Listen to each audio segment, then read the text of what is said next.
Okay, Lord of the Flies, pages 35 to 71. This is your guided tour. We're going to be looking at some character development. The symbols are just, they go all over the place. As you heard during my lecture today, today is the 12th. We talked a lot about, I mean, it went on and on for symbols for like an hour, and we're on page 70 of a 201 page book. There's a lot of them. But we're going to keep it kind of a little bit more concise in this one, and point out some things about characters and other parts in the plot that can still get used for papers, because that's ultimately my goal, is to try to give you more support for your essay. The Lord of the Flies, pages 35-71 guided tour. This also gives you a little bit to think about. It might be a little bit deeper than what you need to know in order to pass the tests, though. Probably more useful in the essay. Okay, so first, the background. This is just some lovely background I found online that some kid drew the island, Lord of the Flies, approximately what they think things are. I disagree with the placement of the scar, but I do agree with how the scar looks like the plane started further up the hill and then ended up in the water, and then the water took it away. So that makes sense to me, but I think that that's a little bit closer to where they hang out with huts and shelters, because they go right by it when they're on their way up the mountain, and it seems like and they use it to go halfway up up into the jungle. So I don't know if this is, I don't know, but maybe they've got it better than me. So the island, okay, the island has got all the fruit and water that you could possibly want, and very little protein. And I mean, really, really tiny amounts from the tide pools and the stuff like that. And they can't even play around with the big blue water out there. It's scary. So they must work together to eat the pigs. That becomes obvious from the day one when they first see a piglet. They have to secure pigs. They want to hunt them. It's going to be fun. If they get one, it's going to be tasty, and it's going to stop that never-ending hunger pain in your stomach from having eaten nothing but two different kinds of fruit and water for the last 2 weeks.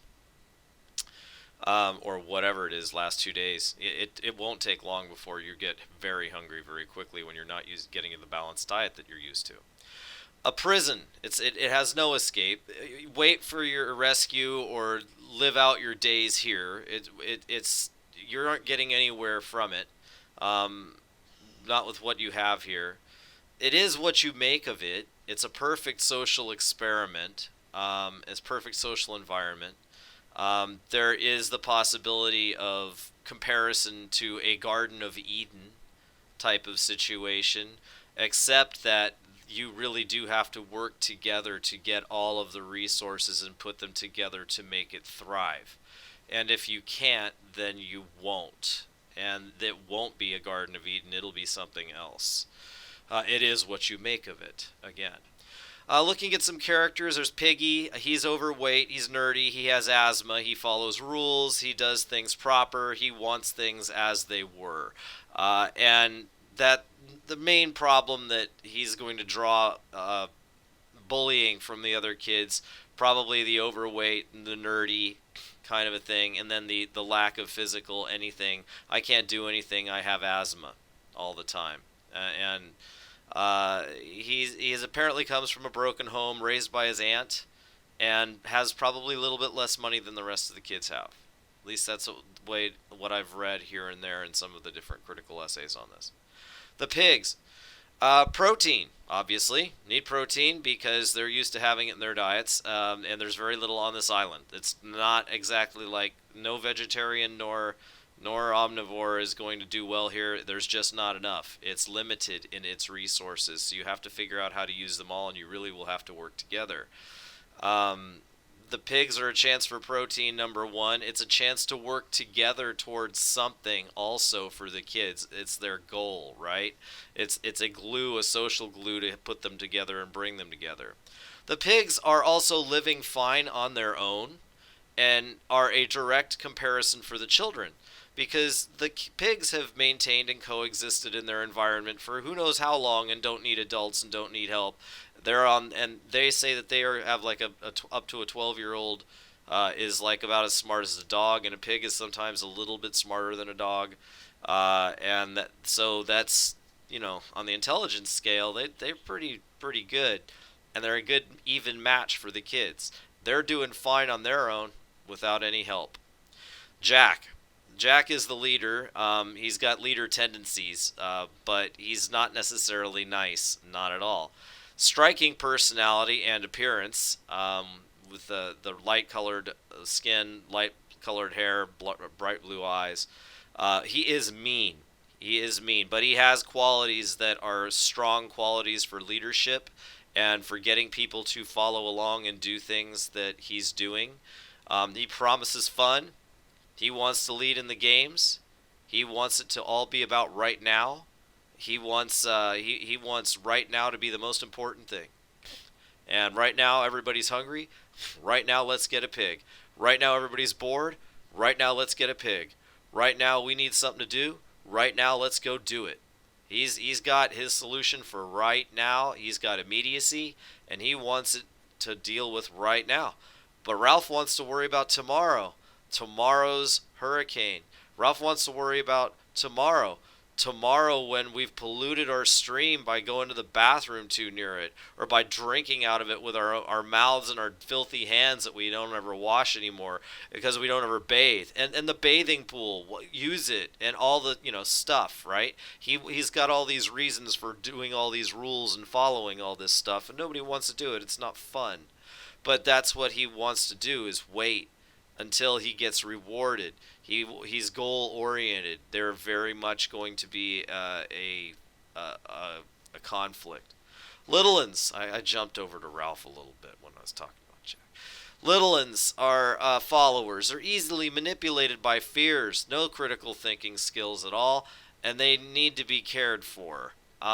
They definitely are representing a stock character, and you're seeing how people, how people are the best. The way you see that people are at their best is when they're with kids. It's how they treat children is usually, that shows how good of a child somebody is, how good of a person they are if they can get along with children. Usually that is one of the gauges, because children are usually innocent, and children usually just want to please. And if you just can't stand kids or be around kids or something like that, it says a little something about maybe you've got a little bit of a mean streak to you or something. And in literature, at least, that's the way it's represented. So Ralph, as I said earlier, rule follower, game winner. Show him the rules, watch him go. Not particularly articulate. He sometimes stumbles over words. Put the system before the individual. Self-sacrifice, self-control. Wait for your reward. He is goal-oriented. He's going to be very much against Jack's right now, right here. Ralph with his, it'll get there, we'll get rescued. Sam and Eric. I should say, just to bring back a little of what I said earlier this afternoon, these two, if they both have to realize that both of their ideas are critical and both need to happen. But because they're the age they are, and I want my idea to be right, and his is just automatically wrong, they can't see the value in both. They can't allow both to happen. It has to be my way. I have to win. Everybody has to believe in me and go with my plan and my path. I want to be the leader. And it's turned into this thing. And it's got to be my way. Well, really, it's got to be both. You really have to have both of these things happening at the same time. Sam and Eric are twins. They're a little smarter and older and more useful than the Little'uns, but they're very similar in being followers, easily manipulated by fears, and not very high level of critical thinking skills. You can talk them into almost anything without very much. A little, you need a little, but not very much skill or facts or backing evidence. They have a little bit of a nose for doubt, but not too much. The true Little'uns, have no nose for doubt at all. The conch, of course, calls everyone to order, to communicate. Whoever has it gets to be heard. Everyone's right to speak freely, and even critically. Everyone has a chance to talk, and everyone has a chance to hold that conch, and everyone gets to speak, and everyone has to listen. They can say what they want to say, but everyone has to listen to each other. It represents a step back to rules, democracy, the way things were, take your turn, that kind of a thing. It's very similar to something like at school, where somebody has to hand around an object and the next person has to talk about whatever. It seems like an activity that you would do at school. They some people like it and some people don't. Obviously, Ralph is the one who instituted it. He and Piggy like the chances to speak about things. Jack is very. He wants a brand new world. We're here, we're now, and right now this is it. And why does it have to be like that? It can be like this. And he's doesn't care about. Oh wait, on your rules you get a chance to say. Well, on my rules, you don't. You don't. That's the way that works. There you go. So, so it's quite a battle between right now, the lure of right now, and a safe future, and you're trying to pitch it to little kids between the ages of 6 and 12 years old, and see what they come up with and see who they want to back. All right, Piggy's glasses. Let's talk a little bit about some things. Piggy's glasses. He needs them to see. They are his sight tools. Maybe he can see things that others can't because of his sight tools. Piggy can start a fire, which can be good or bad, as we've seen. They can be broken, and once these glasses are broken, they will not be fixed. Hunting. Hunting is a means to cook a pig. It's a way to cook a pig. But it's also so much more than that. Hunting is a personal challenge for Jack. Hunting is a bonding activity for the boys. Hunting is immediate satisfaction, win or lose. Hunting is like gambling, it's addicting. Everyone gets excited on a very primal, literally inspired by hunger level. Jack's hunting tools so far starts with the hunting knife he has from the plane wreck, which, again, I'm not sure if it was his or if he found it from the wreck. He works with his advantage and wants to hunt with it. This is before he even knows that there's very much on the island. He has a special tool, just like Piggy's glasses, be noted, and he uses this special tool. Piggy's glasses make fire. His knife makes spears. Okay? Spears are sharpened sticks that eventually are evolving with barbs so that they can stay stuck in. In this way, their technology of trying to figure out how to kill the pig is growing, and they're getting more, I don't know, vicious each day. They're getting more into their craft. Fire to cook the pig is another tool that Jack has in his arsenal. His mind is also a tool that he uses to become a predator. That's what we've got for his tools so far. Tools are kind of important because there's not very many of them on island, and they could probably be used to represent other things. And they can do lots of things. Especially the knife makes the spears, the glasses make the fire, and if the tools that make things, that might be kind of interesting too. Roger. Okay, so Roger starts throwing stones at little Henry, the little one, and he toys with him, and he gets excited by knowing that it's breaking the old rules, and he's thrilled in breaking them. He's getting to the point where he isn't nice to the little ones. He isn't ignoring the little ones. He's even starting to be mean to the little ones. So that's something to be noted. Certainly the respect for anybody else is going away quickly.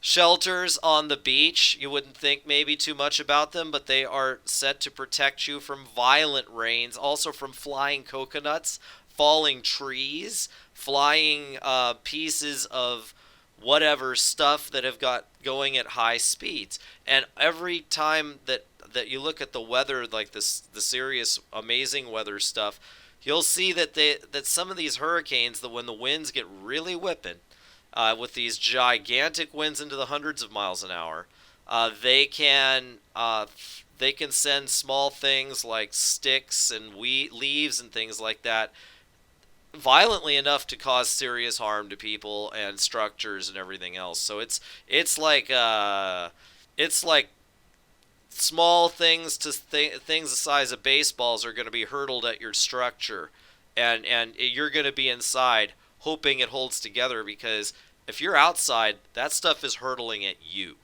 and that's what it really is. Anybody can stand in a hard wind. You don't want to stand in a hard wind with a bunch of stuff being blown by the wind at high speed into you. That's not fun. So shelters, they protect from all this violence. It's supposed to come, but that's it. It hasn't come yet. It rained hard. There was a storm that real close to when the crash happened that took the rest of the plane. That's the only time they've had one. Protect from snake beasties? Well, Ralph doesn't even believe in them, so I don't know that that's reasonable. But maybe the little ones will feel protected in them. They're hard to build. They're unsatisfying when finished, and they're flawed when they're done. They don't work that well. They are preparing for a far worse time than what they are in right now. It's like an investment in the future Ralph mentality, which clashes immediately with the right now Jack mentality. We mentioned that earlier. The lagoon. They bathe in it at first. Less and less as time goes on. It is safe. It is hygienic. You stop cleaning yourself when you stop caring what others think of you. Enough said. The fire on the mountain. They hope that someone will come to rescue them. It takes personal responsibility and commitment, is a dangerous and important job, is lonely, is boring, keeps you from doing other fun things, is a sacrifice, is the mature thing to do, and it is the safe thing to do. And of course that fire was going to represent hope that we're going to get rescued, right? I mean, that's why they do it, because they're hoping that they can get rescued. All right, well, that's it for the guided tour for the second part of the very beginning of Lord of the Flies. There is so much stuff that's going to happen soon.